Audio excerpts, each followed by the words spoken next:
அனைவருக்கும் வணக்கம். நான் கரோலினா சந்திரசேகரன். மீண்டும் இந்த பதிவில் நான் பதிவிடுகின்ற விடயம் தோட்ட கமிட்டி தலைவர்களின் அடாவடித்தனம். ஏனென்றால் இதை நான் சொல்லி ஆக வேண்டும். இது காலத்தின் தேவை, காலத்தின் கட்டாயமும் கூட. ஆக கடந்த 2 வருடங்களுக்கு முன்பு, அதாவது முன்னாள் ஜனாதிபதி கௌரவ ரணில் விக்ரமசிங்கே அவர்களின் ஆட்சி காலத்தில் மலையகத்தின் பிரதான கட்சியின் தலைவர் ஒருவர் தேசிய அமைச்சரவையில் இடம்பெற்றிருந்தார். அவருக்கு ஒதுக்கீடு செய்யப்பட்டிருந்த நிதி வட்டாவளை பகுதியில் உள்ள ஒரு பிரதான தோட்டப்புறம் ஒன்றில் 10 பெண்களுக்கான சுயதொழில் மேம்பாட்டுக்காக ஒதுக்கீடு செய்யப்பட்டிருந்தது. இந்த நிதி ஒரு அபிவிருத்தி உத்தியோகத்தரின் ஊடாக கட்டங்களின் அடிப்படையிலான செயல் திட்டமாக நடைமுறைப்படுத்தப்படவிருந்தது.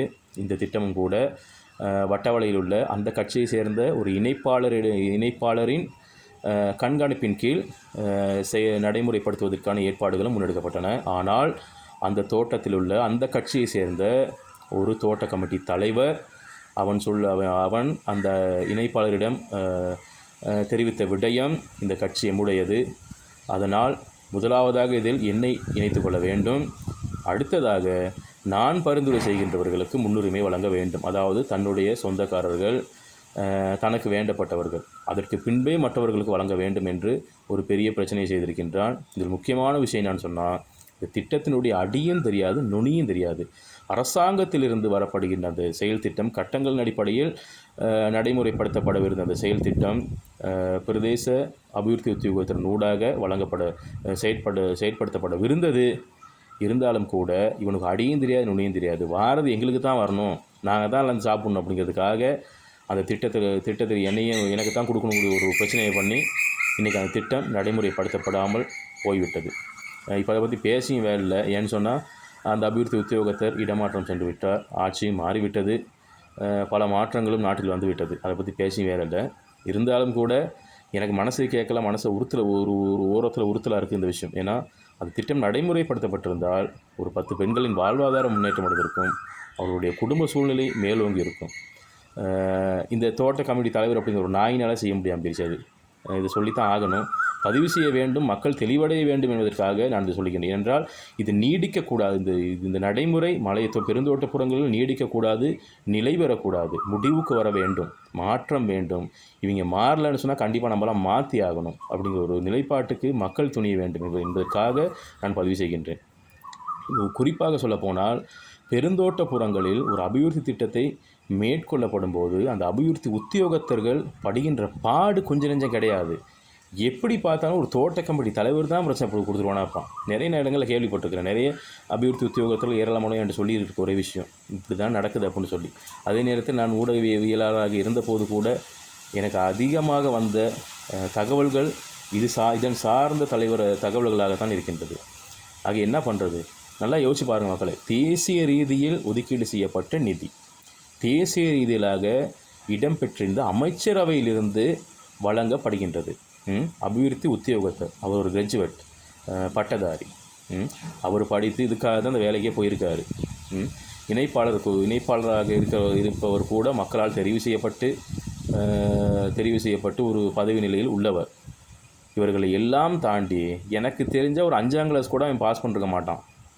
இவ்வளோ பெரிய செயல் திட்டம் இந்த 5ஆம் கிளாஸ் பாஸ் பண்ணாமல் இருக்கிறவன் ஊடாக நடைமுறைப்படுத்தப்படுவதோ அல்லது தடைப்படுத்தப்படுவதோ இந்த நிலையில் பெருந்தோட்டப்புறங்கள் இருக்குமாக இருந்தால் பெருந்தோட்டப்புற சமூகத்தை இவர்களுடைய தரத்தை எந்த நிலையில் கணிப்பீடு செய்து வைத்திருக்கின்றார்கள், அல்லது இவர்களுடைய தரம் எந்த அளவில் மதிப்பீடு வைக்கப்பட்டிருக்கின்றது என்று நீங்கள் கொஞ்சம் நல்லா சிந்திச்சு பாருங்கள். எங்களை எந்த ஒரு தரத்தில் வச்சுக்கான்னு மட்டும் பாருங்கள். தோட்டப்புறங்களில் படிக்காதவர்கள் யாரும் இல்லை, நிறைய பேர் படிச்சிருக்கிறாங்க. ஆனால் ஏதாவது ஒரு செயல் திட்டம்னு வர்ற நேரத்தில் இவர்களும் அந்த 5ஆம் கிளாஸ் ஃபெயில் பண்ண தோட்ட கமிட்டி தலைவர்கள் தான் போய் நிற்கிற மாதிரி இருக்கும். நான் எல்லாரையும் குறிப்பிட வரல, பெரும்பாலான தோட்ட கமிட்டி தலைவர்கள் இப்படி தான் இருக்கிறானுங்க. நிச்சயமாக அப்படி தான் இருக்கிறானுங்க. நல்லவர்களும் இருக்கிறார்கள். நான் என்னுடைய பத்திரிகை துறை, ஊடகத்துறை வரலாற்று நான் பார்த்துருக்கிறேன். நிறைய நல்லவர்களும் தோட்டத்தினுடைய அபிவிருத்தியை குறித்து ஆதங்கப்பட்ட தலைவர்களும் இருக்கிறார்கள். ஆனால் அவர்களுடைய விகிதாசாரம் குறைவாக இருக்கின்றது. இவனுங்களுடைய இந்த மோசமான தலைவர்களுடைய விகிதாசாரம் அதிகரித்திருக்கின்றது. நல்லா யோசிச்சு பாருங்கள். எங்களுடைய தரத்தை நாங்கள் மேம்படுத்தி கொள்ள வேண்டும். நாங்கள் நாட்டின் அபிவிருத்தியில், நாட்டின் பொருளாதாரத்தின் முதுகெலும்புகள். இது பேச்சளவில் மட்டும்தான் இருக்குதே ஒழிய நடைமுறையின் அடிப்படையில் பார்க்கும் பொழுது நான் சொன்ன ஒரு விஷயத்தை மட்டும் நல்லா தெரிஞ்சு கொள்ளுங்கள். எங்களை எந்த தரத்தில் வச்சுக்கான மட்டும் பாருங்கள். இந்த தரம் உடைக்கப்பட வேண்டும். எங்களுடைய தரம் உயரப்பட வேண்டும். இதுவே என்னுடைய வேண்டுகோள். ஆக அனைவரும் தொடர்ந்து பயணிப்போம் மாற்றத்தை நோக்கி. அந்த மாற்றம் அடிமட்டத்திலிருந்து உருவாக வேண்டும். இதனால தான் அடுத்தடுத்து நான் சொல்லிக்கிட்டு இருக்கிறேன். என்னன்னு, தோட்ட கமிட்டி தலைவருங்கிற அமைப்பு முறையில் மாற்றத்தை கொண்டு வாங்க. இதை கொண்டு வந்தால் தான் அடுத்த பெரிய பெரிய மாற்றங்களை நோக்கி நாங்கள் நகர முடியும். இதுதான் ஆரம்ப புள்ளி. இந்த புள்ளியிலிருந்து கோலத்தை இட வேண்டும். தொழிற்சங்க தலைவர்களுக்கும் நான் தெரிவிக்கின்ற ஒரே விடயம் இதுதான். நீங்கள் உங்களுடைய அரசியல் நிலைப்படுத்திக் கொள்ளுங்கள். அது எனக்கு எந்த பிரச்சனையும் கிடையாது. ஆனால் அடிமட்டத்தில் மாற்றத்தை கொண்டு வாருங்கள். மாற்றத்தை பல இடங்களில் வெளியில் தேடி வேலை இல்லை. மாற்றத்தை நம்மக்குள்ளே முதல்ல கொண்டு வரணும். அப்போ தான் வெளியிடங்களில் இருக்கின்ற மாற்றத்தை நோக்கி அனைவரையும் ஒன்று திரட்டி நகர வைக்க முடியும். ஆக நான் கேட்டுக்கொள்கின்ற ஒரே விடயம், மாற்றம் கண்டிப்பாக வேண்டும். மாற்றம் வேண்டும், மாற வேண்டும். இல்லாவிட்டால் மாற்ற வேண்டும். நன்றி.